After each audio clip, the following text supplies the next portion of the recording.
Hi everyone. So we are back here. BioAs अपने unit wise chapters को start कर रहे हैं हम दोबारा से. मैं आपको एवोल्यूशन आज बताने जा रही हूँ. So do remember. यस. और ये वही चैप्टर है जो इस साल काफी कंट्रोवर्सी रहा. रीनीट 2026 के एक क्वेश्चन में एविडेंसेस ऑफ एवोल्यूशन, इस पे एक कंट्रोवर्सी भी रही. कुछ स्टूडेंट्स ने राइट आंसर्स को जज नहीं कर पाए. सो बी वेरी केयरफुल कब कौन सा चैप्टर किस साल के लिए वो बन जाता है कि बस 360 आते आते रह जाते हैं. So let's see. आज हम एवोल्यूशन को रीड आउट कर रहे हैं. मैं इसमें अपने सेम उसी ई बुक से आपको बताने जा रही हूँ. एनसीईआरटी डिसेक्टेड यहाँ पे हम स्टार्ट कर रहे हैं. So this is about evolution, right. तो आपको किस तरह से पढ़ना होगा ये आपको ध्यान रखना है. दैट आप इसको हमेशा जैसे एनसीईआरटीज लेके बैठते हैं, जो मैंने मार्किंग्स कर रखी हैं, आप उन्हीं हाइलाइट्स को बार बार पढ़ते रहिए, देखते रहिए, सो दैट ये एक रिकलेक्ट हो जाता है आपके ब्रेन में, एक ब्रेन मैप की तरह ये सेट हो जाता है. Got it.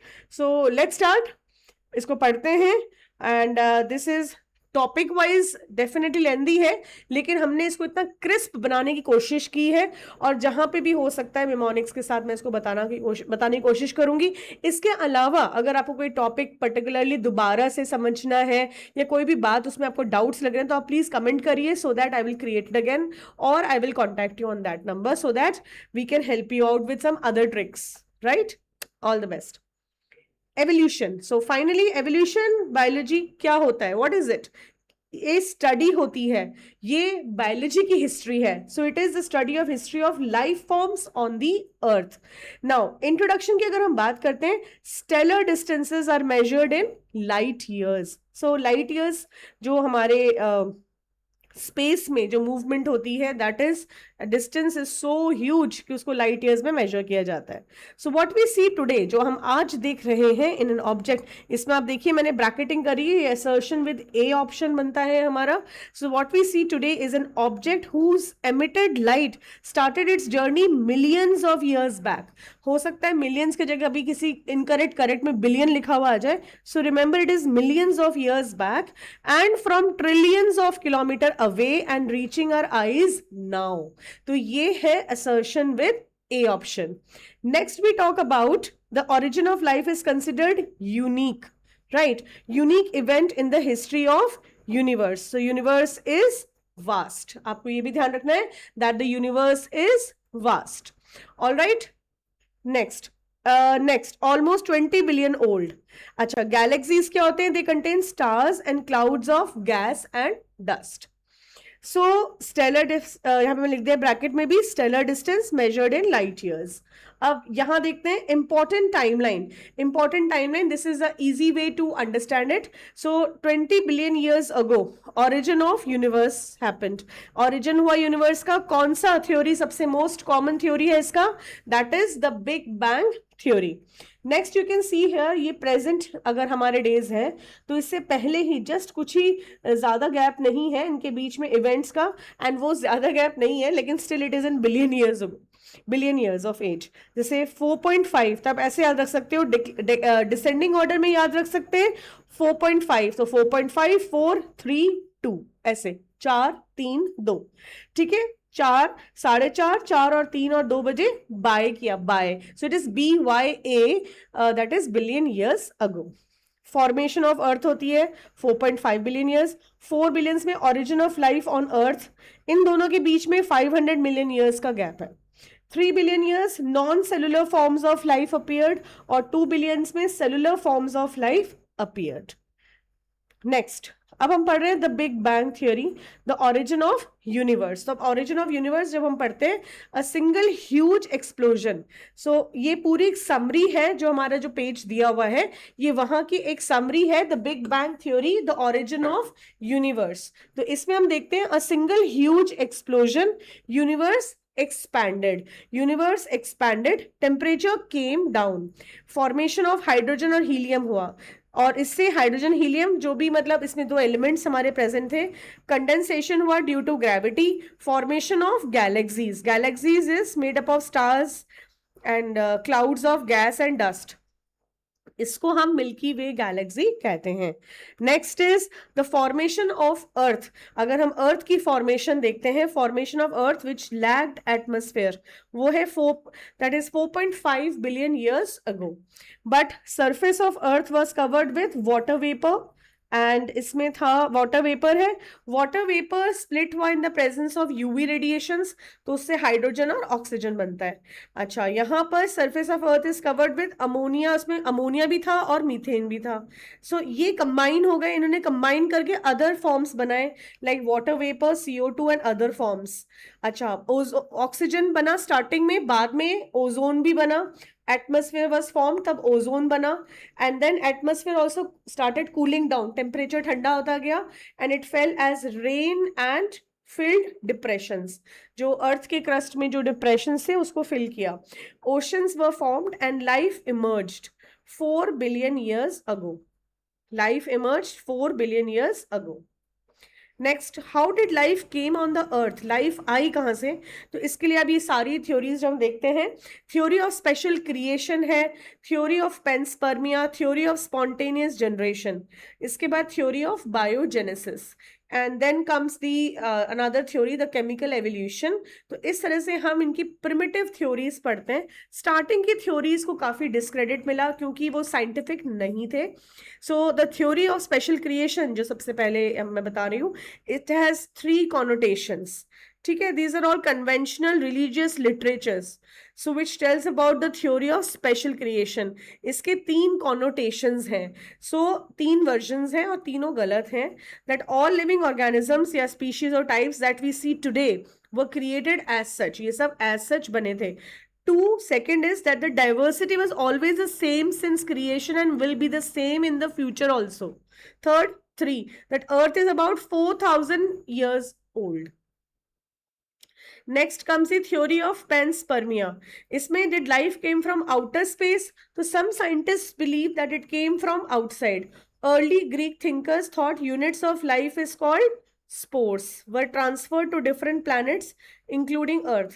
तो उसको बोलते हैं panspermia. It is still a favorite idea for some astronomers कि spores थे, germ spores, जिसमें छोटे छोटे animalcules यानी animal एक की इमेज हिडन है एक छोटे से स्पोर में, and they all have come from the space and they fallen on the earth and they have grew, मतलब वो एज इट इज ग्रो कर गया, वो मतलब स्पोर्स आए, जमीन पे गिरे और वो जर्मिनेट हो गए इनटू ऑर्गेनिजम्स एंड स्पीशीज। तो इस तरह से ये बने हैं। तो it is not possible because इसको डिस्क्रेडिट मिला कि वहां पे स्पेस पे वैक्यूम है, वैक्यूम के अलावा इट में बिल्कुल इतने स्ट्रॉन्ग रेडिएशंस में भी वो स्पोर्स कैसे लाइव रहे। Next comes the theory of spontaneous generation, that life came out of decaying and rotting matter like straw और mud. So next comes the theory of biogenesis. So it was अच्छा, theory of spontaneous generation को dismiss किया theory of biogenesis ने by Louis Pasteur. तो Louis Pasteur का swan neck experiment, क्योंकि जो उन्होंने डिवाइस जो वेसल यूज किया था उसकी जो शेप है वेसल की वो looks like a swan, जो swan bird होता है उसकी गर्दन की तरह लगती है, तो swan neck experiment कहते हैं इसको। इसमें इन्होंने स्टेरलाइज्ड फ्लास्क लिए, उसमें उन्होंने यीस्ट ब्रोथ लिया और उसको काफ़ी बॉईल किया टू वेरी हाई टेम्परेचर, उसको स्टेरलाइज किया पूरे वेसल को, और फिर हीट किल्ड। उसके बाद उन्होंने इस वेसल को इसको तोड़ दिया, ब्रेक किया। तो ब्रेक होने से क्या होता है, जैसे यहाँ पर तो ठीक है, जब उसने ब्रेक नहीं किया तो वहाँ पे कोई भी लिविंग ऑर्गेनिजम्स नहीं थे क्योंकि वो कंप्लीटली स्टेरलाइज्ड यीस्ट एक्सट्रैक्ट था। लेकिन जब उन्होंने उस नेक के बॉटल के नेक को तोड़ दिया ग्लास को, तो उसमें उन्होंने देखा बैक्टीरिया की काफी ग्रोथ है, यानी कि जो बाहर जो स्पोर्स थे वो इसके अंदर आ गए। नेक्स्ट, तो थ्योरी ऑफ बायोजेनेसिस की हम बात करते हैं। This was a theory of spontaneous generation. So Louis Pasteur by careful experimentation ने क्या डिमॉन्स्ट्रेट किया, life comes only from pre existing life. ठीक है, so spontaneous generation theory was dismissed once and for all. लेकिन that did not answer कि लेकिन पहली life फिर कहाँ से आई, how the first life came. उसके लिए जो मोस्ट सक्सेसफुल स्टोरी है वो है ये theory of chemical evolution. So theory of chemical evolution was given by 2 scientist हैं, Oparin and Haldane. Remember Oparin में आर आता है तो ये रशियन थे, and Haldane was from England, ताकि आप कंफ्यूज ना हो जाए। ठीक है, और ये इन्होंने थियोरिटिकली बोला था, लेकिन इसको एक्सपेरिमेंटली किसने एक्ट किया, मतलब सिमुलेट किया, उसको बोलते हैं सिमुलेशन। यानी हम कोई भी एक्सपेरिमेंट को अगर किसी भी एक्सपेरिमेंट को अगर हम उसके अकॉर्डिंग, उसकी सिचुएशन के अकॉर्डिंग मिमिक करते हैं, उसकी एनवायरमेंटल कंडीशन को हम क्रिएट करके उसको एक्सप्लेन करते हैं, उसको सिमुलेशन कहते हैं। So this was done by S L. Miller of American, they were American, and the lab scale of primitive earth, उन्होंने प्रिमिटिव अर्थ को मिमिक किया। सो कैसे, लेट्स सी दैट। सो इन्होंने इनके अकॉर्डिंग ये life could have come from pre existing non living organic molecules like RNA and proteins etcetera. तो ये organic molecules है, और एक्सेट्रा एक्सेट्रा क्या है यहाँ पे, ऑर्गेनिक मॉलिक्यूल्स है। सो केमिकल एवोल्यूशन इसमें ये दिखा रहा है कि ये यहां पर सिंपल ऑर्गेनिजम्स आए। So inorganic molecules chemically evolve करते हैं to organic molecules. Formation of life was preceded by chemical evolution, formation of diverse organic molecules from inorganic constituents. So the condition on earth was high temperature, volcanic storms, reducing atmosphere containing methane, ammonia, etc. Next, अब ये जो apparatus है, तो millers experiment, amino acids only came. जब Miller ने experiment किया तो उनको फ्लास्क में सिर्फ अमीनो एसिड्स मिले, और अदर्स जब उन्होंने दूसरे साइंटिस्ट ने अलग अलग कॉम्पोजिशन यूज किया तो नाइट्रोजन बेसिस, फैट्स, पिगमेंट्स और शुगर्स आए। और मीट्रोइड एनालिसिस करने पर सिमिलर कंपाउंड्स हमें मीट्रोइड्स के अंदर भी दिखते हैं जो बाहर से आते हैं स्पेस से, राइट। तो अमेरिकन साइंटिस्ट थे, remember, the SL. Miller. So what was the apparatus used, कौन सा एपरेटस यूज हुआ था, electric discharge in a closed flask containing methane, hydrogen and ammonia and water vapour eight 800 degree Celsius. तो आपको ये ध्यान रखना है कि प्रिमिटिव गैसेस जो यूज हुई थी वो 800 डिग्री पे बॉईल की गई। फॉर्मेशन किसका हुआ, अमीनो एसिड्स का हुआ। सिमिलर एक्सपेरिमेंट्स के दूसरे साइंटिस्ट ने तो क्या क्या मिले, formation of sugars, nitrogen base, pigment और फैट्स भी मिले। अब यहाँ पर एक असर्शन विद ए ऑप्शन हमें दिखता है, analysis of meteoroid content also revealed similar compounds indicating that similar processes are occurring elsewhere in space. Chemical evolution was more और लेस एक्सेप्टेड। तो यहाँ पर ये पूरा हम इक्विपमेंट देखते हैं, ये electrode simulate lightning, spark discharge, ये गैसेस हैं। और यहाँ पर हम देख सकते हैं water in and out, water in and water out, this is a condenser, ठीक है। तो वाटर ड्रॉपलेट्स धीरे धीरे यहाँ पे, क्योंकि पूरा वेपर है तो कंडेंसर इसको लिक्विड फॉर्म में चेंज करेगा और वो यहाँ पे आ जाएगा। सो this is water containing organic compound, so it is liquid water in the tap, this is amino acid and this is the boiling water. So it simulates Earth's reducing atmosphere at 800 degree. So high temperature volcanic eruptions. Next we see biogenesis from a molecular perspective. तो यहाँ पर हम देखते हैं कि giant molecules जैसे कि non cellular forms of life, जिसे हम बायोमोलिक्यूल्स वाले चैप्टर 11 में पढ़ते हैं, आरएनए, प्रोटीन्स, पॉलीसेकेराइड्स, तो ये 3 बिलियन ईयर्स अगो आए थे, ठीक है। तो ऐसे याद रख सकते हैं, मॉलिक्यूल्स ने या नॉन सेलुलर ने 3 बार बाय किया, BYA, ठीक है। So it is 3 billion years ago, and cellular forms of life, single cells जो एग्जिस्ट करता सबसे primitive, 2 billion years ago. So all life forms originated in water, remember, in the water, पानी में आया सब. Biogenesis from a molecular perspective अगर हम देखते हैं तो मैं ऑलरेडी ये सारी बातें उसमें डिस्कस कर चुकी हूँ, ठीक है. So these were probably the single cells. So first cellular form of life did not possibly originate till about 2000 million years ago. These were probably single cells. So all life forms were in the water environment only. अब देखो एक assertion with A option आ रहा है. This version of biogenesis, that is the first form of life, arose slowly through evolutionary forces from non-living molecules, is accepted by majority. Now what are the evidences, क्या है evidences for evolution. तो जब हम evidences की बात करते हैं तो ये वाले एविडेंसेस आप देखें, आपको दिखेगा यहाँ पे पैलेंटोलॉजिकल एविडेंस, फॉसिल्स को स्टडी करके, एम्ब्रियोलॉजिकल एविडेंस, एम्ब्रियोनिक डेवलपमेंट, अलग अलग वर्टिब्रेट्स के एम्ब्रियोज लेके कंपेयर करने का, जो इस साल 2026 में काफी कंट्रोवर्शियल रहा, और comparative anatomical and morphological studies, then biomolecular evidences और एंथ्रोपोजेनिक एविडेंसेस. तो ये है एविडेंसेस फॉर एवोल्यूशन. अब हम एक एक करके इन सभी एविडेंसेस को स्टडी करेंगे. सो पैलेंटोलॉजिकल एविडेंसेस की जब हम बात करते हैं तो study of fossils in different sedimentary layers radioactive carbon dating technique से होता है, जिसमें हम फॉसिल्स की age radioactive carbon dating से पता कर सकते हैं। डिटेल्ड इसकी एनालिसिस और प्रोसीजर अभी हमारे बायो के कोर्स में नहीं है, बट रिमेंबर यहाँ पे अलग अलग तरह के it's not only carbon dating, अब यूरेनियम डेटिंग, आयोडीन डेटिंग और भी होते हैं अलग अलग तरह के केमिकल्स, फ्लोराइड फ्लोरीन होता है एफ, वो भी होता है। तो उस तरह से सभी एलिमेंट जो टीथ में होता है, तो डिपेंड करता है कि उस ऑर्गेनिज्म का कौन सा पार्ट जो डीकर हो रहा है या फॉसिल फॉर्म में है उसकी एज पता करनी है, तो उसके हिसाब से जो एलिमेंट्स होते हैं उसकी रेडियो एक्टिव डेटिंग होती है। So it is apart from carbon dating there is other elements also जो या तो बिलियन ईयर्स तक के एज को भी पता कर सकते हैं या होने में फ्यू डेज ओल्ड फॉसिल या डेड बॉडी को भी उसकी एजिंग निकाल सकते हैं। So those techniques are there, we study it and we give a glance in the detail classes. So embryological evidences अभी हम इसको सिर्फ एनसीईआरटी के अकॉर्डिंग ही चल रहे हैं word to word, so that you have a recap in the minds कि ये वर्ड्स तो हमें ध्यान रखने ही हैं। एम्ब्रियोलॉजिकल एविडेंसेस में अर्नेस्ट हेकल ने इस पे बात करी है, which will discuss in the next slides. Comparative anatomical और मॉर्फोलॉजिकल स्टडीज यानी कि इंटरनल और एक्सटर्नल फीचर्स देख के हम ये पता कर सकते हैं कि कॉमन एंसेस्ट्री है या नहीं, दैट इज होमोलॉगी और एनालॉगी की बात करते हैं हम इसमें। बायोमोलिकुलर एविडेंसेस में हम प्रोटीन्स, डीएनए, आरएनए को कंपेयर करते हैं। इसके बाद एंथ्रोपोजेनिक एविडेंसेस की बात आती है, तो यानी कि ह्यूमन के इंटरवेंशन से कितनी फास्ट हो गई है evolution, that is anthropogenic.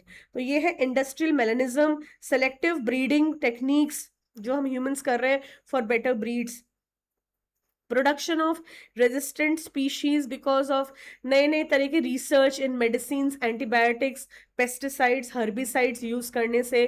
Floor cleaners हम यूज करते हैं उसमें इतना केमिकल होता है, इसलिए कई सोसाइटीज जो बायो एंजाइम्स यूज करने के लिए मोटिवेट करते हैं, उसका रीजन यही है कि bio enzymes are natural, they do not induce anthropogenic evolution. इससे कोई भी स्पीशीज या बैक्टीरियाज या जर्म्स जल्दी म्यूटेट नहीं होंगे एंड हम उसकी ग्रोथ को कंट्रोल भी कर सकते हैं और एट द सेम टाइम हम कोई उसका स्ट्रॉन्गर या पावरफुल वर्जन को भी इवॉल्व नहीं होने देंगे जो पैथोजेंस हैं। तो इसीलिए बायो एंजाइम्स का बहुत ज़्यादा महत्व है और ये बहुत अपकमिंग है टॉपिक्स, तो जो हम अपनी क्लासेस में बताते हैं।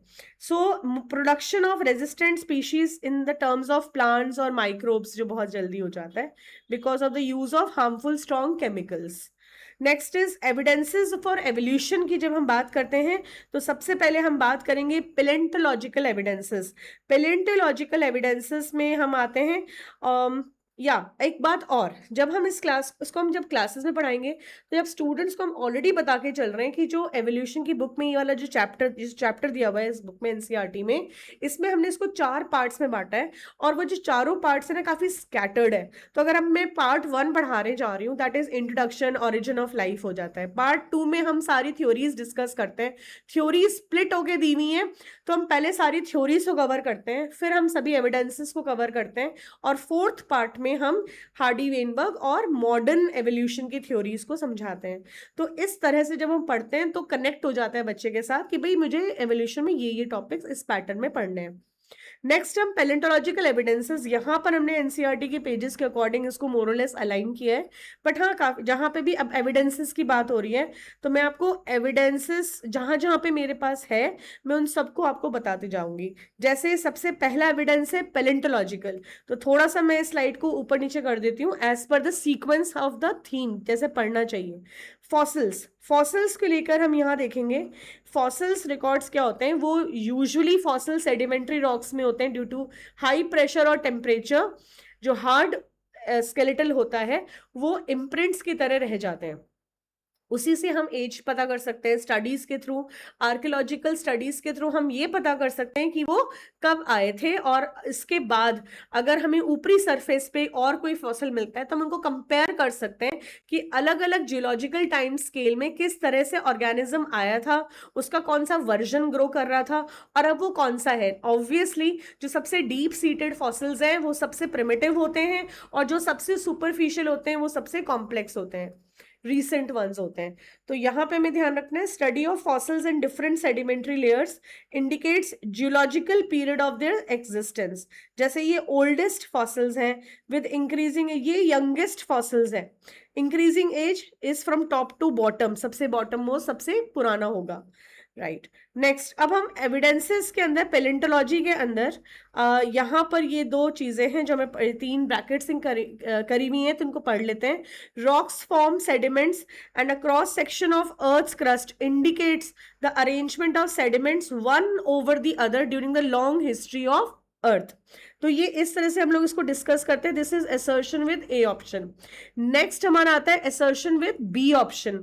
इसमें हम देखते हैं कि the study of fossils in different sedimentary layers indicates, क्या इंडिकेट करता है? Different sedimentary layers indicates the geological period in which they existed, कि किस पीरियड में कौन सा एनिमल एग्जिस्ट करता था वो यहाँ पता चलता है। Then new forms of life have arisen at different times in the history of earth and this is called paleontological evidence. Next, अब हम इसके बाद देखने जा रहे हैं, अगर हम फॉसिल्स की बात करें तो let's study these once also. Fossils के अंदर आपको ह्यूमंस का भी जो है, जो सबसे लास्ट पेज है, रैदर वो इसी से ही रिलेटेड है फॉसिल्स, तो वो भी हमें पढ़ना पड़ेगा पहले। तो मैं आपको वहां पे बता देती हूँ एक बार, जो भी फॉसिल से रिलेटेड है आपको जियोलॉजिकल टाइम स्केल और फॉसिल्स ये एक साथ पढ़ना होता है। So let's study these. ये भी जियोलॉजिकल टाइम स्केल के फॉसिल्स हैं, ये भी जियोलॉजिकल टाइम स्केल के अकॉर्डिंग है, ये भी फॉसिल्स बेस्ड है डायनासोर्स के बारे में, रेप्टाइल्स, और ये humans. So these are all based on fossils, palaeontological evidences. तो सबसे पहले हम पैलेंटोलॉजिकली देखें तो ह्यूमंस का जो फॉसिल मिला है उसके हिसाब से हम स्टडी करते हैं। जैसे ये 3 स्कल दिए हुए हैं जिसको कंप्यूटराइज्ड यहाँ पे ये तैयार किया उसका फ्रेमवर्क कि वो एक्सपेक्टेडली कैसे लुक देता था। तो यहाँ पे हम देखते हैं जो बेबी चिंपैंजी होता है उसका स्कल एडल्ट ह्यूमन से ज्यादा मैच करता है, और एडल्ट चिंपैंजी का स्कल ह्यूमन के एडल्ट से कम मैच करता है। इसका मतलब दोनों के बीच में कॉमन एंसेस्ट्री रही है, ठीक है। सो नेक्स्ट, अब हमारे पास ये पूरा है।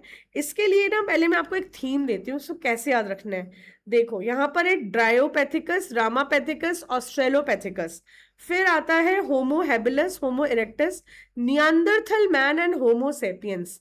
तो यहाँ पर हम एक ये बहुत अच्छा याद कर सकते हैं कि ये ड्राई रामा ऑस्ट्रेलिया गया, ऑस्ट्रेलिया में उसका हैबिट बदला और वो कैसे चलने लगा? इरेक्ट होके चलने लगा।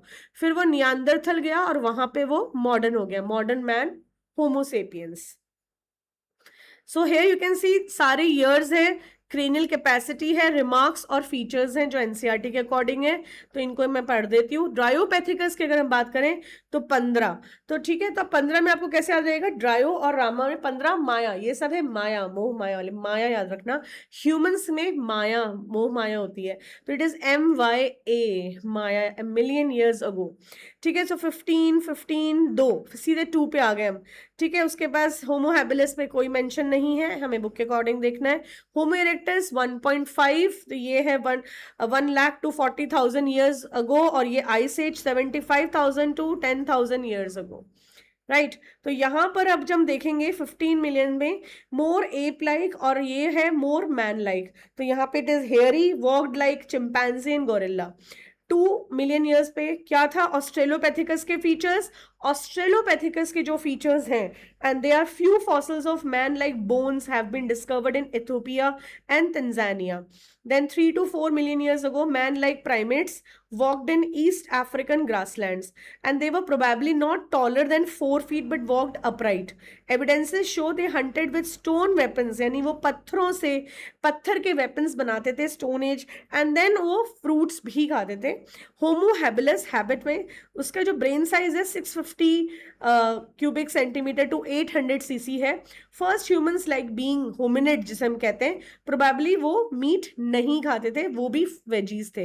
इरेक्टस 1.5 माया पे था। 900 सीसी उसकी ब्रेन कैपेसिटी है। फॉसिल्स डिस्कवर्ड इन जावा इन 1891 और प्रोबेबली वो मीट खाते थे। तो इरेक्टस मीट खाते थे।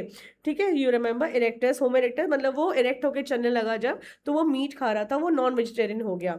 नियांदरथल, अगर हम नियांदरथल मैन की बात करते हैं, नियांदरथल मैन, तो 1 लाख से, मतलब 1 लाख to 40,000 ईयर्स अगो 1400, याद रखना 4 डिजिट यहाँ पे भी 1 भी है, तो 1 और 4, 1400 सीसी। वो कहाँ रहते थे? Near East and Central Asia. They used hides to protect their body and buried their deads. Homo sapiens क्या करते हैं आइस एज पे? 75,000 से 10,000 years ago they arose in Africa and moved across continents and developed into distinct races. तो यहाँ पे हम देख सकते हैं टाइमलाइन एट अ ग्लैंस में भी। So prehistoric cave are developed about 18,000 years ago. One such cave painting by prehistoric humans can be seen at Bhimbetka rock shelter in Raisen district of Madhya Pradesh.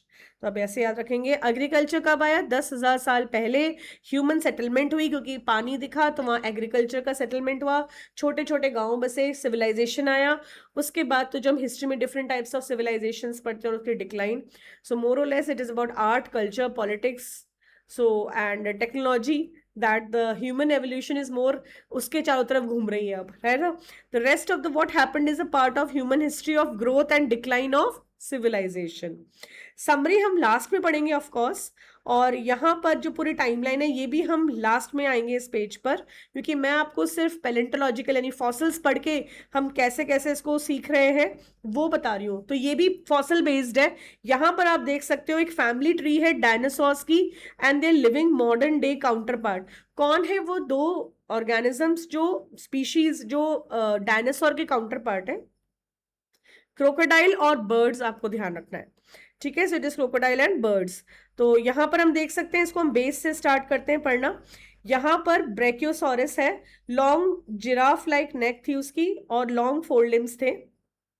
Stegosaurus, large triangular bony plates थे on the back and spiked tail थी उसकी।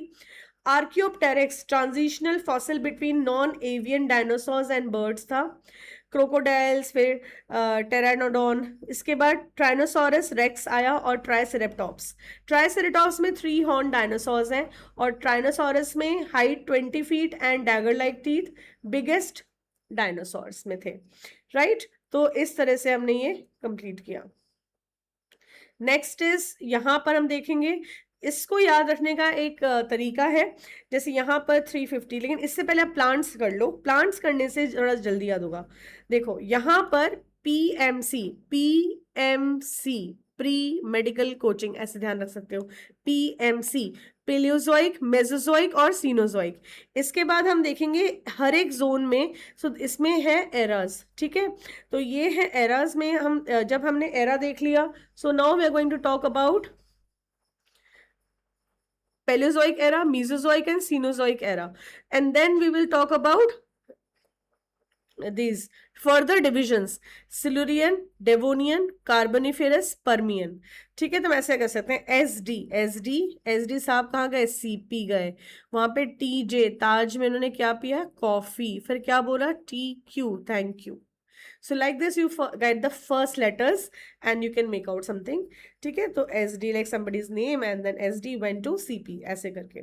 So CP is a place here in New Delhi and then TJ, वहाँ पे ताज है, वहाँ पे coffee पिया, और TQ, thank you. So like this you can understand this. So era and then we have periods. So these are all divisions, further periods in the era. So यहाँ पर हमारे पास 4 periods हैं, इसमें 3 है और इसमें 2, तो 4 3 2 ऐसे याद रख सकते हो। अब कैसे याद रखना है इसके बाकी के पार्ट्स? बाकी के पार्ट जैसे यहाँ पे सबसे पहले जो प्लांट्स का एवोल्यूशन है, क्लोरोफाइट, क्लोरोफाइट के एंसेस्टर्स सबसे पहले आए, क्लोरोफाइट एंसेस्टर्स। फिर क्लोरोफाइट से सबसे पहले जो ब्राउन आउट हो गया, अलग चला गया, वो है ब्रायोफाइट्स। ब्रायोफाइट ने अपनी जर्नी बिल्कुल अलग कर ली, लेफ्ट साइड पे लेन। ट्रेकियोफाइट, उसके बाद ट्रैकियोफाइट आया। ट्रैकियो से दोबारा एक और ब्रांच अलग हो गया, वो है आर्बोरेसॉन्ट लाइकोपोड्स, लाइकोपोड्स, हर्बेशियस लाइकोपोड्स, ऐसे चले गए। ठीक है, इसको हम साइड वाइज कैसे याद रखेंगे कि ये कौन से पीरियड का है, कौन से एरा का है? तो आप ऐसे ध्यान रखो, परमियन, परमियन, अगर पसंद आया परमियन तो लाइक करो, लाइकोपोड्स, सो परमिट एंड लाइक इट, ऐसे करके। देन कम्स दी, मतलब याद रखने के कुछ tricks. Rhynia type plants, Rhynia type plants just इसके बाद है, इसके बाद है सीलोफाइटॉन। तो सेलोफाइटॉन में ये सारे आप देख सकते हो, इसके मैक्सिमम इसके 6 डिविजन्स हैं, 1 2 3 4 5 6, जिसमें हम देख सकते हैं सीलोफाइटॉन में यहां पर आता है सिनोप्सिडा हॉर्स टेल्स, यहाँ पे आया फर्न्स। फर्न्स जुरासिक टाइम के हैं, डायनासोर्स के टाइम पे फर्न्स थे। Giant pteridophytes got buried to form coal. ठीक है, इसके बाद कौन आया नेक्स्ट, लिविंग फॉसिल, जिंगोस। इसके बाद आया कॉनिफर्स, जुरासिक में ही फर्न्स के बाद कॉनिफर्स, फिर साइकेड्स। ठीक है, कॉनिफर्स और साइकेड्स के बीच में है Gnetales, G is silent, Gnetales. So this one living fossil when Gnetales is in the Cretaceous. So Creta, Creta horse, Creta horse के स्पीड से दौड़ती है, ऐसे याद रख सकते हो, क्रेटा हॉर्स।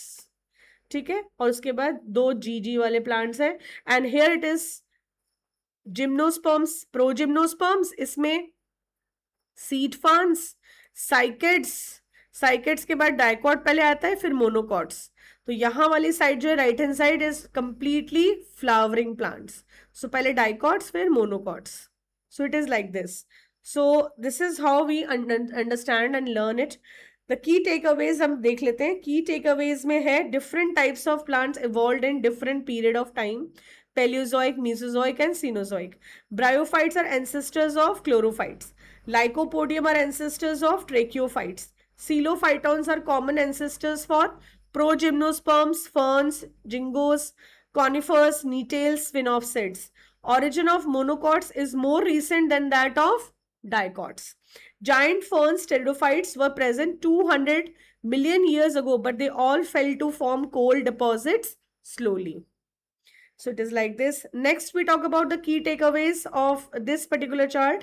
इसमें हम ऐसे याद करते हैं, जैसे नेचुरली ये रेप्टाइल्स है, तो रेप्टाइल कब से आया, सीपी, मतलब एसडी वाला वर्ड हट गया, वो सीपी से स्टार्ट होगा, सीपी TJCTQ। सो कार्बोनिफेरस, सो 350, सब में 50-50 कम करते जाओ, तो 350 से शुरू करोगे तो 0 पे आएगा। सो this is early reptiles extinct 350 पे।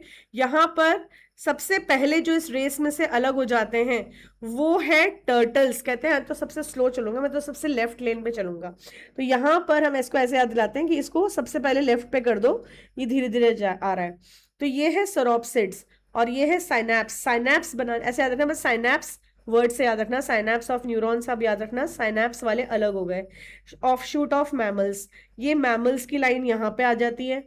ये यहाँ पर सौरोप्सिड्स के बाद जब सेसे साइनैप्स अलग हुआ, इसके बाद फर्दर और भी डिविजन्स होंगे। डिवीजन नंबर 1 वो डायनासोर की तरफ जाएगा, डिवीजन नंबर 2 टुआटरास, और फर्दर डिविजन्स जो होंगे वो लिजर्ड्स और स्नेक्स के हैं, which shed their skin cast release करते हैं, lizards and snakes, right. Tuataras are the living fossils, ये लिविंग फॉसिल्स हैं फॉर एनिमल्स। लिविंग फॉसिल्स वो होते हैं जो कई हजारों सालों से एज इट इज है, उसमें कोई भी चेंजेस नहीं है। तो यहाँ पे हम देख सकते हैं ये डायनासोर्स हैं, दिस इज डायनासोर्स एक्सटिंक्ट, और फाइनली डायनासोर से 2 counter parts, crocodiles and birds. और यहाँ पर ऑफशूट ऑफ मैमल्स में थीकोडॉन्ट्स जो एक्सटिंक्ट हुआ है, एक तो प्लियोसॉरस, थीकोडॉन्ट्स, थेराप्सिड्स, सो इट इज PTT। ठीक है, सो थेको एंड थेरापी, थेकोडोंट की थेरेपी, मतलब थेकोडोंट मतलब दांत, एंड देन थेरेपीज, ऐसे याद रख सकते हो कि थेको की therapy. So pliosaurus, then thecodont, therapsids, and then finally वो फर्स्ट मैमल होगा। फर्स्ट मैमल श्रीव्स थे, काफी छोटे, and then finally the mammal world started. तो ये था इनका की टेक अवे। अगर हम देखें रेप्टाइल्स में, सो रेप्टाइल्स में it is the turtles, lizard, snakes and tuataras arose from common ancestor sauropsids. Then thecodonts gave way to existing crocodiles and birds and extinct dinosaurs. So you can see extinct reptiles say synapsids, therapsids, Plesiosaurus and mammals. So like this. Next after this we talk about, ये हमने कर लिया complete, fossil related हमने बातें कर ली हैं। Brief account of evolution हम पढ़ सकते हैं अब, क्योंकि अब हमें पता है कि फॉसल्स के अकॉर्डिंग और जो मेनली एविडेंसेस इकट्ठे हुए हैं उसी के बेसिस पे हमें ये वाला पैराग्राफ याद करना होता है। तो इसमें दिया हुआ है लाइक यहाँ पर, जैसे कि 2000 million years ago first cellular forms होते हैं and some releases oxygen, so photosynthesis occurred. Then 500 million years पे invertebrates आए, 350 million years पे jawless fish आए, 320 million years पे seaweeds और few plants आए, और 200 million years पे reptiles dominated and some became amphibians again. तो अलग अलग टाइम पे तो आपको ध्यान रखना है 500, 350, 320 एंड 200 ये वाले, और 2000, मतलब यहाँ से आपको ये लाइंस याद करनी होंगी। नेक्स्ट फर्स्ट मैमल्स जो श्रूज थे, उसके बाद एक पैराग्राफ आता है। ये जो फॉसिल से बहुत ही छोटे स्मॉल साइज थे, mammals were viviparous, mammals viviparous थे, protected the unborn young inside the mother's body. Mammals ज्यादा इंटेलिजेंट थे in sensing and avoiding danger at least. So when reptiles came down, mammals took over this earth. So South America mammals resembles horse, hippopotamus, bear, rabbits, etc. Due to continental drift, जब South America joined North America, these animals were overridden by North American fauna. So, due to the same continental drift, क्या हुआ? Pouched mammals of Australia survived. क्यों? क्योंकि वो islands पहले अलग हो गए थे बिफोर कि मेनलैंड में प्लेसेंटल मैमल्स आए और वो ओवरटेक कर दे सिंपलर वर्जन को। इसलिए आज भी सिंपलर वर्जन यानी कि ओवोविविपेरस मार्सुपियल्स जिंदा है, क्योंकि उनको कंपटीशन विद विविपेरिटी मिला ही नहीं, वो पहले ही अलग हो गए थे ड्यू टू कॉन्टिनेंटल सेपरेशन, क्योंकि लैंड मास धीरे धीरे अलग हो रहा था, तो ऑस्ट्रेलिया के जो आइलैंड्स हैं वो मेनलैंड से दूर होते गए। So because of lack of competition from any other mammals, Australian marsupial survived. Similar story happened in, वही same story होती है साउथ अमेरिका और नॉर्थ अमेरिका के ज्वाइनिंग के टाइम पे, ठीक है। दो चीजें इंपॉर्टेंट हैं जो let's forget, we should not forget, some mammals live wholly in the water like whales, dolphins, seals, sea cows. Evolution of horse, elephant, dogs are special stories. ठीक है, the most successful story is evolution of man with language, skills and self consciousness in man. Next हम यहाँ पे भी देख सकते हैं, तो यहाँ पर एक तो ये सीलाकंठ के बारे में भी आपको ध्यान रखना है, कुछ प्रॉपर इसके फीचर्स बताए गए। सो इन 1938 एक ऐसी मछली थी caught in south Africa, happen to be a coelacanth which was thought to be extinct, जिसे सोचते थे कि एक्सटिंक्ट हो गया है। ये एनिमल है लूफ fins, evolved into the shapes and sizes dominated on earth. So tyrannosaurus rex के बारे में मैं बता चुकी हूँ already. A brief account of evolution मैंने आपको बताया रिलेटेड टू पेलेंटोलॉजिकल एविडेंसेस। अब हम दूसरे एविडेंसेस को स्टडी करने जा रहे हैं। जब हम दूसरे एविडेंसेस को स्टडी करेंगे, so what we see here is,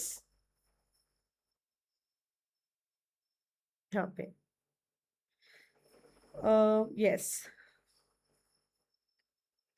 embryological evidences की जब हम बात करते हैं एम्ब्रियोलॉजी के through, so what we see, it was given by Ernest Haeckel and it was disproved by Karl Ernest von Baer. सो क्या बोलना चाह रहे थे अर्नेस्ट हेकल? इन्होंने देखा कि certain features during embryonic stage common to all vertebrates जो एब्सेंट होते हैं adults, that are absent in adults. इन्होंने कहा कि एम्ब्रियोनिक स्टेज पे सभी vertebrates common vertebrate features show करते हैं, फिर बाद में वो जैसे ही अपने एडल्ट फॉर्म में आते हैं they are absent in the adults. Example, embryos of all vertebrates, humans में भी उनमें वेस्टिजियल गिल स्लिट्स आते ही आते हैं just behind the head, but it is a functional organ only in fishes and not found in any other adult vertebrates. So this proposal was disapproved. इसको किसने disapprove किया? Karl Ernest von bear ने। उन्होंने क्या कहा? embryos never pass through the adult stage of other animals. embryos adult stage से नहीं cross होते, राइट? कुछ चीजें इसमें अभी भी हिडन है। सो हायर क्लासेस के एविडेंसेस, वैसे एविडेंसेस जो अगर आप पढ़ते हैं, जो डिटेल स्टडी करेंगे for this kind of biologies, evolutionary biology, उनको ये नॉलेज बेटर मिलेगी, क्योंकि यहाँ पर हम 12th तक उसको इतना ज्यादा एक्सप्लेन नहीं कर रहे हैं, but there are things which should be told. यहाँ पर अर्ली एम्ब्रियो, जैसे यहाँ पर हमने गिल स्लिट्स मार्क किए, सबके गिल स्लिट्स हैं, और अगर आप देखो एम्ब्रियो को नीचे की, वो किसका एम्ब्रियो, तो फिश, सैलामेंडर, टॉर्टोइस, चिकन और ह्यूमन का एम्ब्रियोज हैं। So it all have gill slits. So and only in fishes में वो कंसिस्टेंसी रहती है, क्योंकि वो गिल्स में कन्वर्ट हो रहा है। सो मेच्योर एम्ब्रियोज ऑफ फीटस, जिसमें बाद में वो गिल्स में आ जाता है। तो एम्ब्रियोलॉजी बताती है कि स्टार्टिंग में तो सभी एम्ब्रियोज काफी क्लोज लग रहे हैं, लेकिन जैसे जैसे डेवलप होते जाएंगे, जैसे फिश और सैलामेंडर अभी भी काफी सिमिलर लग रहा है, टॉर्टोइस और चिकन ज्यादा सिमिलर है, इस तरह से रैबिट और ह्यूमंस का एम्ब्रियो ज्यादा सिमिलर होता है, तो like that. Next comes the homology. Homology क्या होती है? होमोलॉगी में अलग अलग जगह के जो है मतलब हैबिट्स, अगर हम एंसेस्टर्स की बात करें होमोलॉगी में ना, so here it is homologous. So like is a common ancestor, एक कॉमन एंसेस्टर है, और डाइवर्जेंट हुआ है एवोल्यूशन, डाइवर्ज हो गया है, they have diverge to different habits, habit 1, habit 2, habit 3। तो अलग अलग हैबिट्स की वजह से वो they are forming different things. So habits उनकी अलग हो गई कॉमन एंसेस्ट्रीज पे। So that is homology. ठीक है। सो इसमें हम ऐसे भी याद रख सकते हैं कि हम कुछ मिस्टेक्स ना करें, कि एसी रूम में हमने क्या देखा, H D TV, right, we are watching an HD movies देख रहे हैं हम, बट एसी रूम में। So it is analogous convergent evolution होता है, और होमोलोगस डाइवर्जेंट एवोल्यूशन होता है, इस तरह से हम याद रख सकते हैं, राइट। तो इस तरह से नेक्स्ट, अब यहाँ पर हम देखेंगे कि वो कौन कौन से स्ट्रक्चर्स हैं।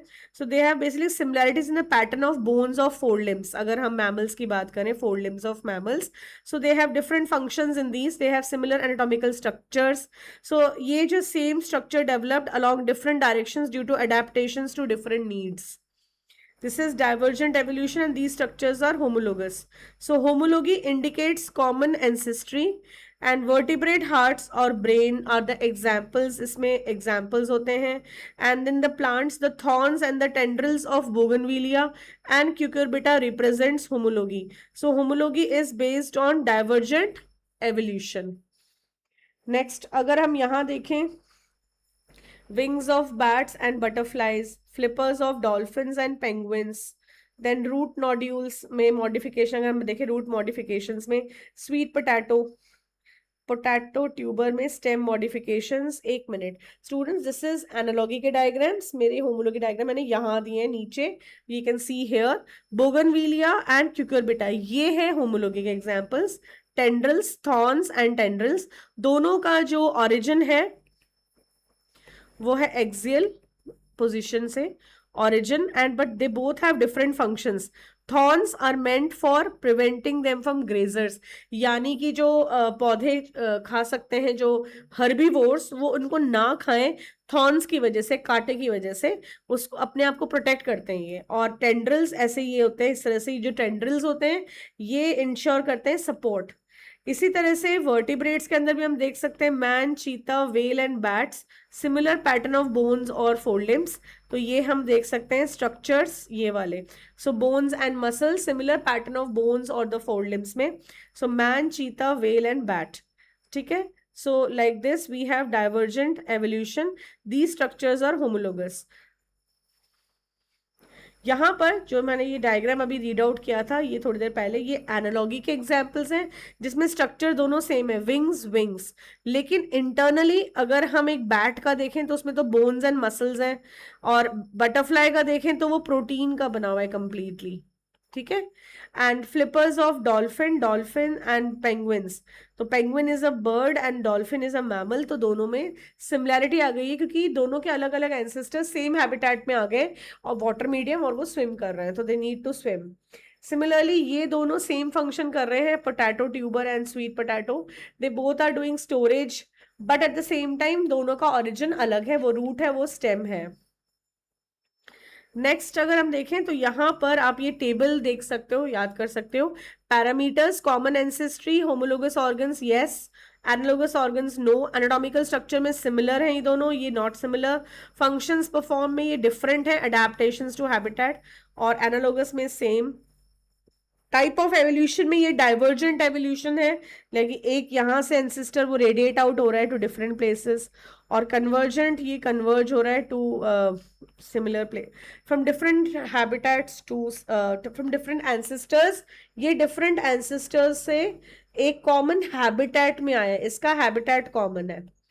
एनालोगस में हैबिटेट कॉमन होने की वजह से, सिमिलर कंडीशन होने की वजह से उनके अडेप्टेशन सिमिलर है।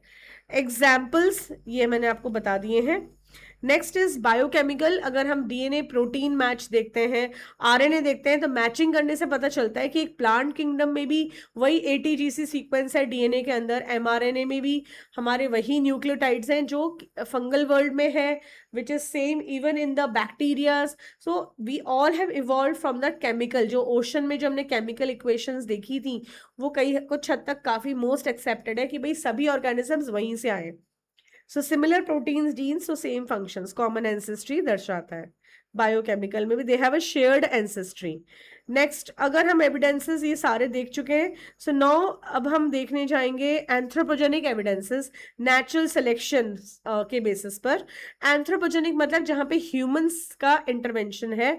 इंडस्ट्रियल मेलानिज्म सबसे बेस्ट एग्जाम्पल है, population reversal in same area, in some area. So what happened is, ये तब की बात है जब दो सिचुएशंस थी। तब हम दो सिचुएशंस देखेंगे इंडस्ट्रीज के। सो एक है इंग्लैंड में 1850 बिफोर इंडस्ट्रियलाइजेशन, जिसमें लिचन्स ग्रो करते थे क्योंकि कोई पोल्यूशन नहीं था। लिचन्स ग्रो कर रहे हैं तो यहाँ पर डार्क विंग्ड वाले जो मॉथ्स हैं उनको आसानी से प्रेडेटरी बर्ड ढूंढ के खा जाती है, और जो लाइट विंग्ड वाले हैं वो सरवाइव कर जाते हैं, वो कैमोफ्लेज हो जाते हैं। तो इस तरह से, लेकिन जब 1920s में पोस्ट इंडस्ट्रियलाइजेशन में बार्क में कार्बन सूट डिपॉजिट होने लगा, तो ये क्या हो गया, डार्क हो गया। तो नो लिचन्स क्योंकि पोल्यूशन है, so no lichens as pollution is there, ठीक है। तो इसीलिए यहां पर क्या होगा, दे काइंट हाइड। अब वो जो डार्क वाले थे वो अपने आप को हाइड कर सकते हैं, लाइट वाले हाइड नहीं कर सकते। तो दिस इज देयर। बट एक बात सबसे बड़ी बात है, कंट्री साइड और कंट्री को कंपेयर करें तो दोनों वर्जन्स रहते हैं, दोनों अलग अलग सिचुएशंस में, तो कोई भी पॉपुलेशन कंप्लीटली वाइप्ड ऑफ नहीं हुई है। यहां पर हम असर्शन विद ए ऑप्शन देखते हैं। तो assertion with it में in areas where industrialization did not occur, जैसे in rural areas, the count of melanin moths was low. So remember, there is no variant is completely wiped off. Breeding and domestication में man has bred selected plants and animals for agriculture, horticulture, sports और security के purpose से। तो breeding programmes की वजह से new varieties आती हैं जो शायद कभी बनती भी ना, बट नाउ वो एक विद इन फ्यू स्पैन अगली जनरेशन में हम नई वेराइटीज पता कर सकते हैं। So this intensive breeding program has created breeds that differ from other breeds, example dogs, but still are of the same group. अगर हम इमर्जेंस ऑफ रेजिस्टेंट स्पीशीज की बात करें, so it has resulted in selection of resistant varieties in such lesser time scale. तो microbes against which we employ antibiotics और drugs, जिसमें मैंने बताया था ना बायो एंजाइम्स, तो ये वही बात कर रहा है कि अब हमने कई स्ट्रॉन्ग केमिकल्स इंट्रोड्यूस कर दिए जिसकी वजह से वो जो ऑर्गेनिज्म है उसमें से जो ऑलरेडी एग्जिस्टिंग ऑर्गेनिजम्स म्यूटेंट्स हैं जिसके अंदर कैपेबिलिटी है उस एंजाइम को भी, उस स्ट्रॉन्ग केमिकल को भी टॉलरेट करने के लिए, तो वो सरवाइव कर जाते हैं और वो फिर अपनी पॉपुलेशन बढ़ाते हैं। तो हमारे लिए भी चैलेंज है, दोबारा कोई नया केमिकल ढूंढ के लाओ। सो इसलिए ये भी एक बहुत बड़ा रेजिस्टेंस आना माइक्रोब्स के अगेंस्ट, माइक्रोब्स को भी उनके अंदर हमारे केमिकल के अगेंस्ट जो वो रेजिस्टेंस लाते हैं, that is also challenge. So resistant organisms या cells are appearing in a time scale of months or years and not centuries. ठीक है, तो years में plants और microbes, microbes takes just few months and plants takes years.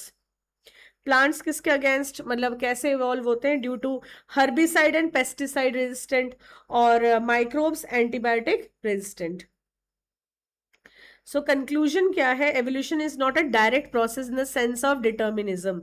It is a stochastic process based on chance events in nature and chance mutation in the organisms. So इसलिए evolution में कोई fixed path नहीं है, no sense of determination, और it happens randomly. So this is stochastic because unexpected events हो जाते हैं nature में, unexpected mutations.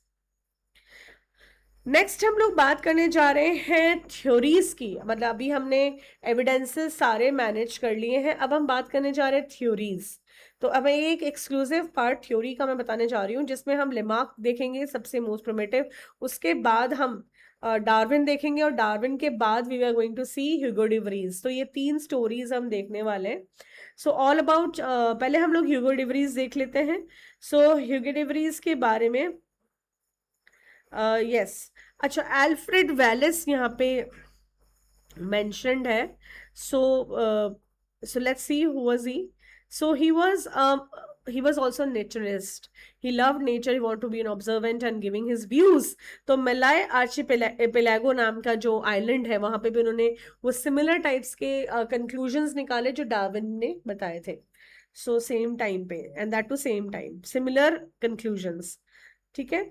So all the existing life forms share similarities and share common ancestors. So these ancestors were present at different periods in the history of Earth. और वो क्या क्या है? epoch, periods and eras. तो यहाँ पर हम assertion with the option देख रहे हैं. The geological history of Earth closely correlates with the biological history of Earth. यहाँ पे हम लेमार्क देखने जा रहे हैं. Lamarck use and disuse theory for evolution. तो लेमार्क में it is French naturalist Lamarck, that is evolution of life forms have occurred but driven by use and disuse of organs. So example of giraffe उन्होंने दिया कि giraffe धीरे धीरे small नेक के थे, लेकिन धीरे धीरे ट्रीज की हाइट बढ़ती गई, तो फॉरेज पे पहुंचने के लिए उनको नेक स्ट्रेच करनी होती थी, इसलिए उनको नेक अब कैसे हो गई? इलोंगेटेड.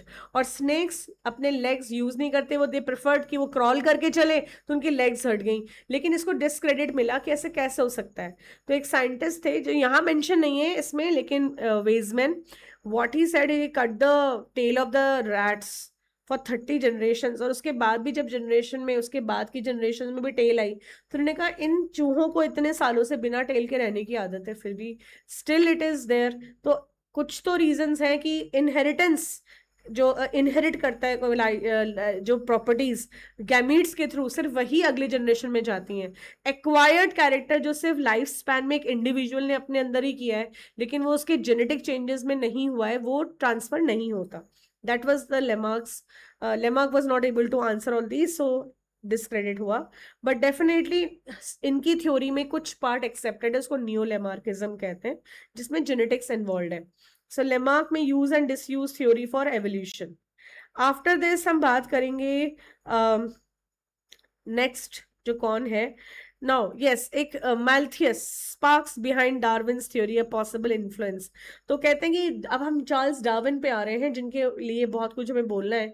तो चार्ल्स डार्विन किससे इन्फ्लुएंस थे? एक इकोनॉमिस्ट थे, दैट वाज मैल्थियस. उन्होंने एक पेपर रीड किया जब अपने टाइम पे, तो उस रीडिंग में उन्होंने ये बात बहुत पहले बता दी थी कि the population grows geometric and exponential rather, and there is a resource limitations. तो इसकी वजह से स्ट्रगल होगी, स्ट्रगल फॉर एग्जिस्टेंस. जो बेटर स्ट्रगल करेगा और जो बेटर इवॉल्व हो पाएगा, और वो ही फिटर होगा. The fitter will survive.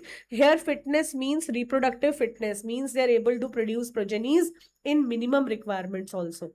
So theory versus reality में, so maximum reproduction is by everybody, exponential increase in population, example log phase in bacterial growth.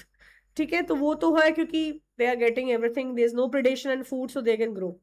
लेकिन रियलिटी क्या है? पॉपुलेशन में साइजेस लिमिटेड है, तो ये तो अनरियलिस्टिक है. एक्सपोनेंशियल जो लैब में होता है, क्योंकि आर्टिफिशियल हम किसी को ग्रो करते हैं तो उसको बचा के चलते हैं कि वो ग्रो करे. लेकिन रियलिटी में population size is limited, so there is a competition for available resources. तो इसमें हम कैसे करेंगे? some survive, some unable to flourish. तो जो survive करते हैं they reproduce and leave more progenies, and some unable to flourish वो eliminate हो जाते हैं. so therefore जो survive करता है उसकी population बढ़ जाती है. ठीक है, ड्यू टू हेरिटेबल वेरिएशंस। तो यही डार्विनिज्म का फिटनेस थ्योरी कहलाता है। तो यहां पर हमने देखा ये सारे फीचर्स आपको सीक्वेंस में याद रखने हैं, ये जंबल्ड अगर आते हैं तो आपको उसका करेक्ट सीक्वेंस भी पता होना चाहिए कि नेचुरल रिसोर्सेज, पहले तो पॉपुलेशन बहुत ज्यादा मतलब ग्रो करेगा, natural resources are limited, population are stable in size except for seasonal fluctuation depending on starvation, availability of food season wise. Members of a population vary in characteristics. In fact, no two individuals are alike, even though they look superficially similar. So most of the variations are inherited. So this fact can be seen in a growing bacterial population, and the population size in reality are limited. जो मैंने अभी आपको वहाँ पे comparison दिखाया. So Darwin ने क्या बोला, those variations जो इनहेरिट हो सकते हैं, जो हेरिटेबल है, यानी एक जनरेशन से दूसरी जनरेशन में थ्रू गैमीट्स जा सकते हैं, which makes resources utilization better, वो ही यूटिलाइजेशन बेटर करते हैं for and adapted to habitat better, will enable only those to reproduce and leave more progenies. तो रिप्रोडक्शन से ही दैट इज ओनली फिटनेस। अच्छा, डार्विन के कुछ और भी पॉइंट्स थे related to this bird, Darwin's finches. So let's talk about Darwin and his finches. So all about Charles Darwin. अब हम स्टार्ट कर सकते हैं। पहले हमने लेमार्क पढ़ा, फिर हम डार्विन की थ्योरी में आ रहे हैं। Darwin's theory is based on natural selection, voyage to Galapagos, natural selection and adaptive radiations. तो यहाँ पर it made during a sea voyage a sail ship called HMS Beagle. So during his journey, Darwin went to Galapagos Island. ठीक है, तो small black bird देखा उन्होंने, उसको उन्होंने क्या बोला, Darwin's finches, and he realize there were many varieties of finches in the same island, all the varieties he said so evolved on the island itself. So from the original seed eating features, many other forms will altered beaks arose, enabling them to become insectivorous and vegetarian finches. तो उन्होंने अपने आप को resource किया, partition resource कहते हैं इसको, population chapter में पढ़ते हैं कि how they survive after they decide कि चलो हम सब एक ही जगह फीड नहीं करेंगे, let's divide our feeding habits और different time of forage, so that हम लोग एक दूसरे से फाइट ना करें और हमारी पॉपुलेशन एग्जिस्ट कर पाए। तो वहां पर हमने देखा, उन्होंने खुद ने ऑब्जर्व किया डार्विन ने कि ओरिजिनल सीड ईटर से कैसे डाइवर्जेंस हुई, अलग अलग वर्जन्स हैं, vegetarian eaters, insect eating birds with altered beaks. You can see the beaks are different. ठीक है, similar thing, the adaptive radiation they see in marsupials also. Australian marsupial ने भी यही फीचर्स दिखाए, adaptive radiation. You can C Australian marsupial radiation कि island के अंदर एक कॉमन एंसेस्टर से कितने तरह के मार्सुपियल्स आए हैं, Tasmanian wolf, tiger cat, banded ant eater, marsupial rat है, कैंगरूज हैं, वॉम्बैट है, बैंडिकोट है, कोआलाज हैं, मार्सुपियल मोल्स हैं, शुगर ग्लाइडर्स। तो ये सारे अलग अलग यहाँ पर ये मौजूद हैं, आप देख सकते हो अडेप्टिव रेडिएशंस। तो ये भी उसी तरह से हैं, they have gone to different locations and they have evolved better in the same islands and similar Australian islands में इन्होंने अपने आप को सरवाइव करवाया। लेकिन ऑस्ट्रेलिया के मेनलैंड और आइलैंड में कंपेयर करें तो दोनों के हूबहू जैसे ऑर्गेनिजम्स प्रेजेंट हैं, प्लेसेंटल वर्जन में भी, मार्सुपियल वर्जन में भी। तो जब ऐसे कोई नियरेस्ट सिमिलर ज्योग्राफिकल एरिया में तो सिमिलर एवोल्यूशन हो जाती हैं, तो उसको कन्वर्जेंट एवोल्यूशन या पैरेलल एवोल्यूशन कहते हैं। तो बी वेरी केयरफुल कि यहाँ पे ये पैराग्राफ एंड हुआ तो ये पैराग्राफ शुरू होता है, so just there is a difference. So more than one adaptive radiation appear to have occurred in a isolated geographical area representing different habitats. One can call this convergent evolution. So placental mammals in Australia also exhibit adaptive radiation in evolving into varieties of such placental mammals, each of which appears to be similar to a corresponding marsupials. So placental wolf and Tasmanian wolf marsupials. तो जैसे example दिया हुआ है, तो आप देख सकते हो मैच द कॉलम में। जब आप मैच द कॉलम देखोगे तो आपको मैं बता दूं, ये जो लेमोर है ना, स्पॉटेड कस्कस, बस इसका नाम मैच नहीं कर रहा, बाकी मोस्टली सबके नाम में सेम वर्ड्स हैं। जैसे mole, marsupial mole, ant eater, numbat ant eater, mouse, marsupial mouse, flying squirrel, flying phalanger, bob cat, Tasmanian tiger cat, wolf, Tasmanian wolf. तो मोरलेस उन दोनों में कॉमन वर्ड्स हैं, except lemur with spotted cuscus.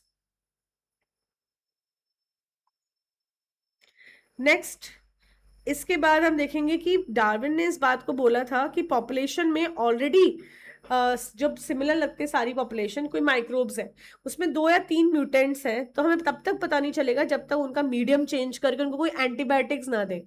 तो antibiotic resistant hardly less than 0.01% ही या 0.1% के range में जो म्यूटेशंस होती हैं वो एग्जिस्ट करती हैं, देयर इज वेरी लेस। और वही फिर सरवाइव करते हैं, they become survivors, they become like founders, और फिर वो ग्रो करके पूरी कॉलोनी बना लेते हैं। तो उनकी कॉलोनी शिफ्ट हो जाती है from one type of allele to another genetic makeup. Alleles means 2 versions of genes, तो वो ऑलरेडी प्रेजेंट थे, लेकिन वो तब बढ़ा, उसकी जो मिनिमम पे था वो तब जाके ग्रो कर पाता है जब उसके मेजर पेरेंट जो मीडियम है, मतलब अगर हम मीडियम चेंज कर दें तो parent already got damaged because और dead because of the antibiotic exposure, और मीडियम 2 में जो म्यूटेंट सर्वाइवर्स हैं वो रह जाते हैं, and then they grow and increase their population. तो their population has shifted their genetic makeup. पहले का जेनेटिक मेकअप अलग है, दिस वन इज डिफरेंट। तो this is what is talking about variant, which is एक वेरिएंट है, genetic variation जो already exist कर रही है, तो हमें पता नहीं है। जैसे हम सब कह रहे हैं क्लास में हमारे पास 30 बच्चे हैं, अब हम 30 बच्चे बोले सबको आता है, हाँ मैम सबको, हमें सब समझ में आ रहा है। जैसे ही टेस्ट दिया कुछ बच्चों ने कर दिया, बाकी वो नहीं मैम अभी तो टाइम लगेगा ना। So that is what the thing is. तो already similarly that was definitely, ऐसा नहीं है, मैं हर बार नहीं होता, बच्चे बहुत मेहनत करने की कोशिश करते हैं, डरते नहीं है, टेस्ट से सब होता है। तो मैं बस बता रही हूँ कि भाई देखो इतने परसेंटेज हमेशा एक डिफरेंस आ जाते हैं, कुछ बच्चे इमीडिएटली कर देंगे पेपर, कुछ बच्चे बोले नहीं हमें थोड़ा टाइम दो, फिर पढ़ेंगे उसके बाद। तो सिमिलरली यहाँ पर भी जैसे एंटीबायोटिक आया तब तो बाकी सारे बैक्टीरियल कॉलोनी एक जैसे लग रहे थे, लेकिन जैसे एंटीबायोटिक पोर किया तो फ्यू सर्वाइव्ड बिकॉज उनके अंदर इम्यूनिटी थी उसको सर्वाइव करने की, वो म्यूटेंट थे, वो ऑलरेडी जो कॉलोनीज में रह रहे थे उनसे अलग थे, वो सर्वाइव कर गए और बाकी सर्वाइव नहीं कर पाए। सो this is something like that. So, according to Darwin, refers ultimately and only the reproductive fitness. Assertions भी हैं यहाँ पर, आप देख सकते हैं. So, this is an assertion. Those who are better fit in an environment leave more progenies than others. So, these therefore will survive more and hence are selected by nature. ठीक है? So, he called it natural selection and implied it as a mechanism of evolution. So what are the two important things which Darwin thinks? उनके सबसे important parameters. Adaptive ability is inherited. It has a genetic basis. Fitness is the end result of the ability to adapt and get selected by nature. So branching with descent and natural selection are the two key concepts of Darwinian theory of evolution. Right? तो ये इस तरह से होता है. So the same thing, now here it is assertion में, the same things to happen in a fish or a fowl would take millions of years, as lifespan of these animals are in a years. So nature selects for fitness. Nature selects for fitness. So one must remember that so-called fitness is based on characteristics which are inherited.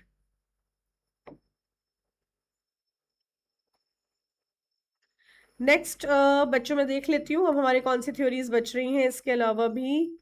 Finally we are talking about, yes, तीसरे जो scientist है Hugo de Vries, जिन्होंने genetics के mutation के basis पे बोला कि it is a mutation which makes suddenly a new species and it is the only reason for the speciation.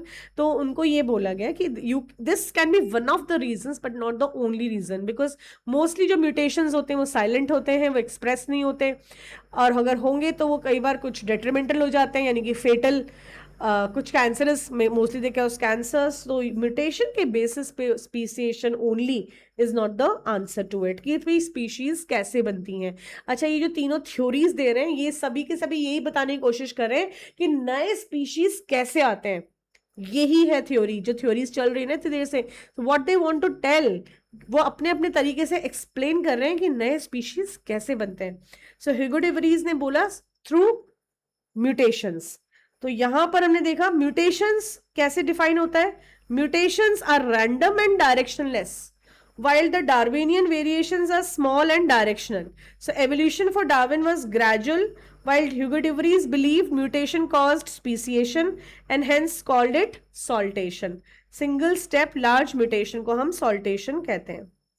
तो ये है एस्पेक्ट्स, आप देख सकते हो. ह्यूगो डिवरीज वर्सेस चार्ल्स डार्विन, इसमें देखते हैं एस्पेक्ट्स क्या क्या है. की कॉन्सेप्ट्स, ऑर्गेनिज्म स्टडीड क्या है दोनों ने, उसके मैकेनिज्म ऑफ एवोल्यूशन दोनों के लिए क्या मैटर करता है, नेचर ऑफ वेरिएशन के लिए उन्होंने क्या कमेंट किया, रेट ऑफ एवोल्यूशन के लिए वो क्या कह रहे हैं. सो ह्यूगो डिवरीज कहते हैं की कॉन्सेप्ट म्यूटेशन पर है और Charles Darwin natural selection. Organism studied evening primrose, इन्होंने डार्विन फिंचेस. मैकेनिज्म में सडन म्यूटेशंस कॉज स्पीसिएशंस, और यहाँ पे it occurs through natural selection of minor heritable variations. ये है रैंडम और डायरेक्शनलेस, ये है स्मॉल एंड डायरेक्शनल, ये है सॉल्टेशन में single step and large mutations, ये है ग्रेजुअल. So like this. ठीक है. Next is population studies, the Hardy Weinberg equilibrium में. लेकिन इससे पहले हम पढ़ेंगे नेचुरल सिलेक्शन के 3 patterns. So what are the 3 patterns of natural selection? So let's study that pattern. The 3 types of the graphs ये वाले. ठीक है. So natural selection here. तो यहाँ पर the 3 types, वैसे हम ये हार्डी वेनबर्ग के साथ भी पढ़ सकते हैं उनके पढ़ाने के बाद. Let it be. ठीक है. पहले हम हार्डी वेनबर्ग के बारे में बात करते हैं, फिर जब हम नेचुरल सिलेक्शन पे आएंगे तो मैं 3 टाइप्स ऑफ नेचुरल सिलेक्शन, वैसे मैं डार्विन के साथ भी पढ़ा सकती हूँ, कोई इश्यू नहीं है. So let's come back to this Hardy Weinberg. ये एक पॉपुलेशन के ऊपर है, मतलब अल्टीमेटली पूरी जो एवोल्यूशन है वो एक सिंगल इंडिविजुअल की स्टोरी है ही नहीं, ये एक पॉपुलेशन के ऊपर वर्क कर रहा है.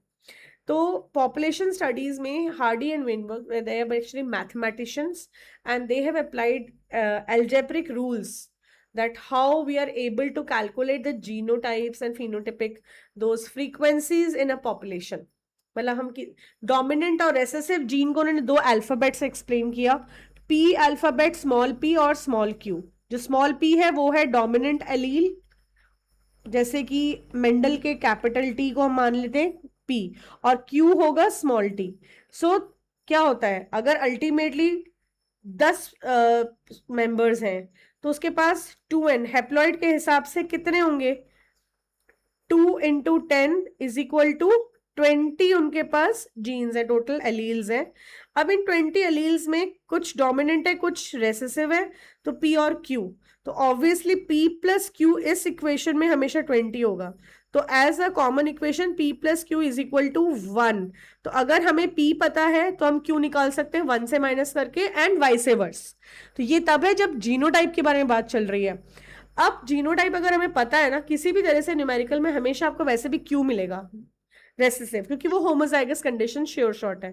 तो आपको क्यू स्क्वायर मिलेगा, कितने रेसेसिव पॉपुलेशन में है, क्यू स्क्वायर आपको मिलता है. आप उससे क्यू निकाल सकते हो स्क्वायर रूट करके, फिर उसको आप 1 से माइनस करोगे तो पी आ जाएगा. एक बार पी और क्यू आ गया तो फिर आपसे वो डोमिनेंट फ्रीक्वेंसी पूछेंगे, डोमिनेंट रेट की, तो पी स्क्वायर. अगर आपको हेट्रोजाइगस पूछेंगे या पूछेंगे लेस सेंसिटिव, कुछ भी जो हेट्रोजाइगस कंडीशन है, तो 2pq बताएंगे आप. ठीक है. क्यू स्क्वायर आप ऑलरेडी जानते थे. तो इस तरह से ये हार्डी वेनबर्ग के न्यूमेरिकल्स होते हैं, जिसके लिए मैं अलग क्लास वीडियो आपको शेयर करूंगी. So यहाँ पर this is the same. So this is talking about p plus q is equal to 1, that is the alleles are of 2 types, either p or q. Total 1 is a unit. अब ये population 1500 की भी हो सकती है, 2000 की, 25,000 की भी हो सकती है, वो क्वेश्चन पे डिपेंड करता है उस दिन. So this is frequency of homozygous dominant, capital A P square. Frequency of heterozygous is capital A and small A. Q square is frequency of homozygous recessive, small A. It is always equal to 1. So Hardy Weinberg कहते हैं कि एक large freely reproducing population होनी चाहिए, ये condition है. तो उसमें एवोल्यूशनरी फोर्स ऑलमोस्ट 0 है. और अगर इसको अगर एवोल्यूशनरी फोर्स अप्लाई होगा तो 5 चीजें जो एवोल्यूशनरी फोर्सेस के लिए अप्लाई हो सकता है, और उस पॉपुलेशन की एलील में इम्बैलेंस हो जाएगा, वो 1 नहीं रहेगा, डिस्टर्ब हो जाएगा equilibrium. So what are those 5 factors जो हार्डी वेनबर्ग इक्विलिब्रियम को डिस्टर्ब करते हैं? And that is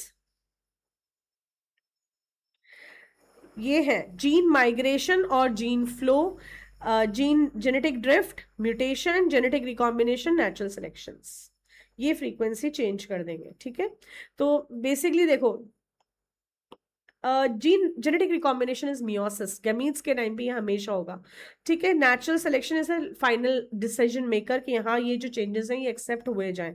gene migration, immigration या ई माइग्रेशन, पॉपुलेशन का ट्रैवल करना, पॉलिनेशन के थ्रू, थ्रू मैन के थ्रू, शिपिंग के थ्रू, मतलब आर्टिफिशियल मोड्स ऑफ ट्रांसपोर्ट्स के थ्रू, जो जीन्स यानी फ्लो करते हैं members from one place to another, and then there could be they have offsprings. तो ये इमिग्रेशन है, emigration, and then freely reproducing population है वो, तो डेफिनेटली उसमें जीन एलील फ्रीक्वेंसी डिस्टर्ब हो जाती है। जेनेटिक ड्रिफ्ट होता है सडन कोई कैलामिटीज आ गई और एक पैच ऑफ एलील्स पूरा डैमेज हो गया। देन म्यूटेशन, जब जीन फ्रीक्वेंसी में चेंजेस आ जाते हैं तो उसको म्यूटेशंस कहते हैं। सो जीन माइग्रेशन और जीन फ्लो मल्टीपल टाइम्स में, so it is gene frequencies change in the original as well as मतलब in the population, increase and decrease in the population, there would be a gene flow if this gene migration happens multiple times.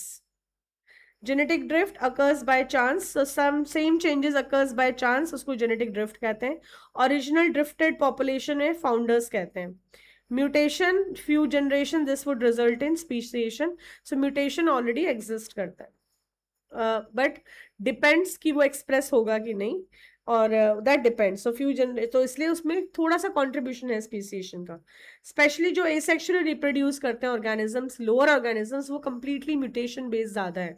Genetic recombination में हम बात करते हैं gametogenesis, जब वो new recombinations होते हैं। Finally natural selection, better survival are enable to reproduce and leave greater number of progenies, वो नेचुरली सेलेक्ट होगा। 3 टाइप्स ऑफ नेचुरल सिलेक्शन, अगर हमें बोलें कि एक स्टेबल पॉपुलेशन है जिसमें एक पर्टिकुलर फिनोटाइप काफी फेमस है और इसके एक्सट्रीम्स बिल्कुल नहीं, तो मीडियम साइज इंडिविजुअल फेवर्ड है और phenotype favoured by natural selection is medium.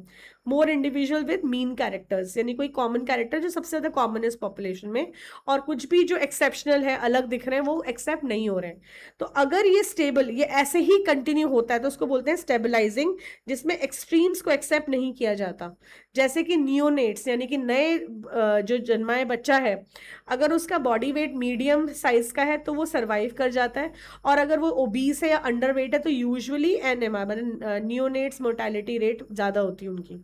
Directional होता है कि एक पर्टिकुलर जो पॉइंट, जो उनका फीचर है वो बेटर होता जा रहा है और पॉपुलेशन पूरी की पूरी उसी न्यू फीचर को अडेप्ट कर रही है। So peak shifts in one peak shifts in one direction, more individuals acquire value other than mean characters, ठीक है। तो धीरे धीरे वो अब शिफ्ट हो गया है ग्राफ, आप देखो यहाँ पे ये सेंटर पे है और यहाँ पर थोड़ा सा ये शिफ्ट हुआ है फ्रॉम द पीक। डिस्ट्रप्टिव की अगर हम बात करते हैं, डिस्ट्रप्टिव में जो एक्सट्रीम्स वाले हैं, न्यू वेरिएंट्स हैं, वो एक्सेप्ट हो गया, और जो मीन पॉपुलेशन है पेरेंट, जहां से वो इमर्ज हुआ है, जहां से वो वेरिएशन आई है, वो ही एक्सेप्ट नहीं हुआ, वो नेचुरल सिलेक्शन से इरेडिकेट हो गए। So more individuals acquire peripheral characters at both the ends, 2 peak forms.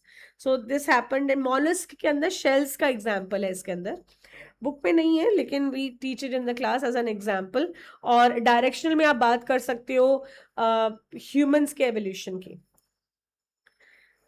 Next अब हम देखने जाएंगे finally the summary part, right, क्योंकि हमने इसको अलग अलग ब्रेक्स में पढ़ा है, तो अभी टाइमलाइन एट अ ग्लांस को मैं दिखा देती हूँ।